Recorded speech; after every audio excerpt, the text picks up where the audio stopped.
सीजेपीचे संस्थापक अभिजित दिपके यांचं दिल्लीतलं आंदोलन यशस्वी झाल्यानं त्यांची जेनझीमधली क्रेज वाढली।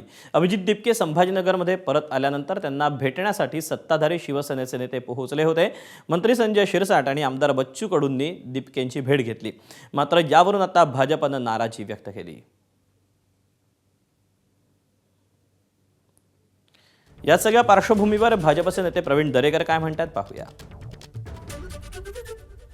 अभिजित दिपके महाराष्ट्रातील आहे। एका विषयासाठी आंदोलन घेतल्यानंतर राज्यातील इतर कोण नेते पक्षाची लोक भेटली आपण समजू शकतो, परंतु ज्या दिपकेंचं आंदोलन किंबहुना दिपकेंच्या आंदोलनावर स्वार होऊन केंद्र सरकार विशेषतः पंतप्रधान नरेंद्र मोदी साहेब आणि अमित भाईंवर त्या ठिकाणी त्यांचा रोख असताना ते आंदोलन दिपके यांच्या नेतृत्वाखाली झालं।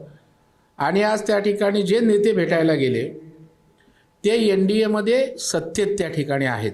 बच्चूकडे तर नौटंकीबाज त्या ठिकाणी आहेत। शिंदे साहेबांनी आमदार केल्यानंतर सुद्धा त्यांची प्रसिद्धीची हाव काही लपत नाही आणि आमदारकीनं रचनात्मक कामांनी प्रसिद्धी मिळणार नाही आणि त्याच्यामुळे दिपकेंच्या घरी गेल्यावर बातमी होईल आणि आपण आंदोलनकर्त्यांचे पुरस्कर्ते आहोत अशा प्रकारे आपली राजकीय दुकानदारी करायला मिळेल। याच उद्देशानं बच्चू कडू त्या ठिकाणी गेले।